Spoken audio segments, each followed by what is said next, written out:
কাটাকাটি আছি, অল্পতেই রেগে যায়, অল্পতেই মারামারি হানাহানি।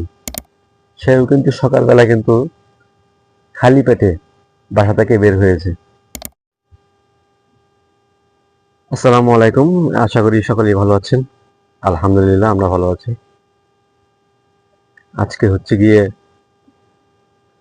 18 তারিখ, শনিবার, 2026। তো আজকে আমাদের অফিস বন্ধ। ভেবেছিলাম সকালবেলা একটু ঘুমাবো ভালো করে, কিন্তু সকালবেলা ঘুমটা হলো না, ঘুমটা ভেঙে গেল। এখন বাজে সকাল 7টা। সৌদি আরবে প্রায় এখন সকাল চলছে। তো এটা হচ্ছে গিয়ে সৌদি আরব শহর।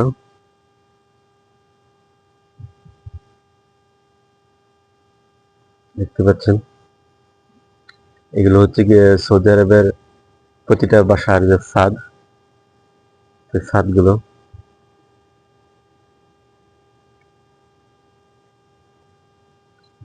তাই চলে আসলাম একটু ছাদের উপরে।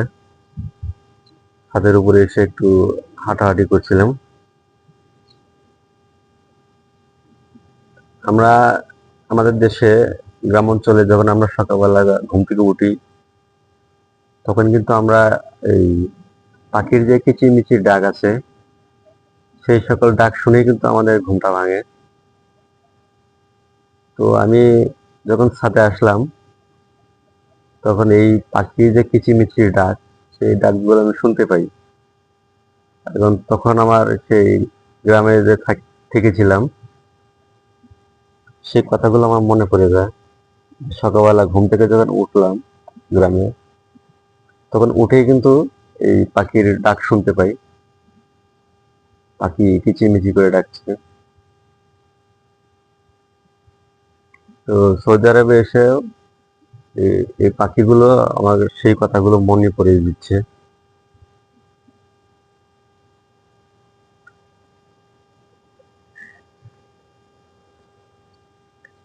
আরেকটা কথা হচ্ছে, আমি জীবনে বহুত জায়গায় গিয়েছি, বহুত জায়গায় গিয়ে আমি কর্ম করেছি, কিন্তু যেখানে যেখানে আমি কাজ করেছি, সেখান থেকে আমি বিভিন্ন ধরনের অভিজ্ঞতা নিয়েছি।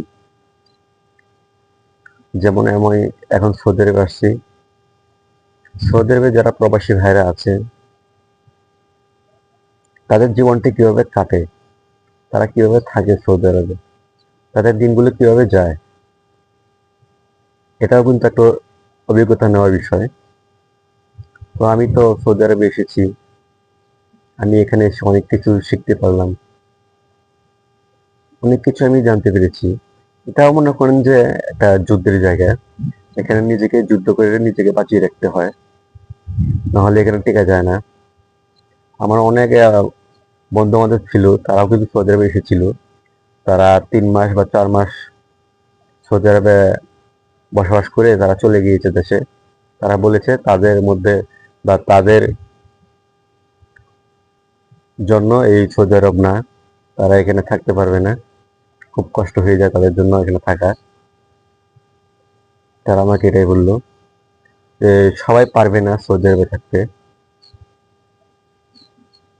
আমি বললাম কেন পারবে না, মানুষ চাইলে সবকিছু করতে পারে। মানুষ চাইলে যে কোনো পরিস্থিতিকে মোকাবেলা করার মতো সামর্থ্য আল্লাহ পাক দিয়েছেন তাকে, কেন পারবে না? এই ছোটবেলায় একটা কবিতা পড়তাম না আমরা, পারিবে না পারিবে না এ কথাটি বলিও না আর, একবার না পালিয়ে দেখো শতবার। তুমি কেন পারবে না? অবশ্যই পারবে। বুদ্ধি খাটিয়ে যে কোনো কাজকে আমরা সফলতার দিকে নিতে পারি, সেমন সামর্থ্য আল্লাহ পাক আমাদেরকে দিয়ে দিয়েছে। আমরা কেন পারবো না? আমরা অবশ্যই পারবো, আমরা একটু চেষ্টা করলেই পারবো আমরা।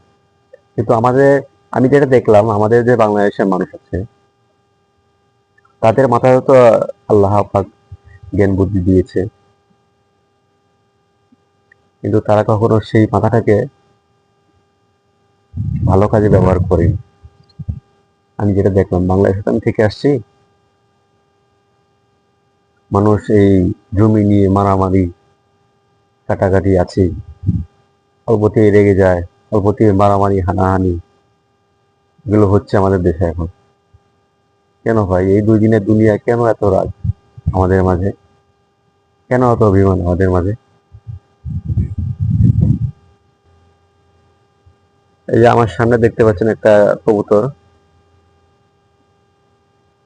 এই যে একটা কবুতর, সেও কিন্তু সকালবেলা কিন্তু খালি পেটে বাসা থেকে বের হয়েছে তার রিজিকের আশায়। সে কি আশাবাদে কি সেখানে বাসায় কি বসে থাকতে পারতো না? সে তো বসে না থেকে সে তো চেষ্টা করছে খাবারের জন্য।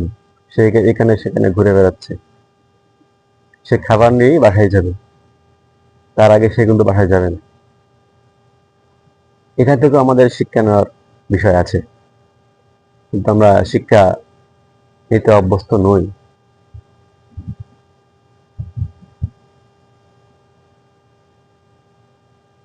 আহ, যারা যারা আমার চ্যানেলটিতে নতুন আছেন, অবশ্যই আমাকে সাপোর্ট করবেন, লাইক শেয়ার সাবস্ক্রাইব করবেন।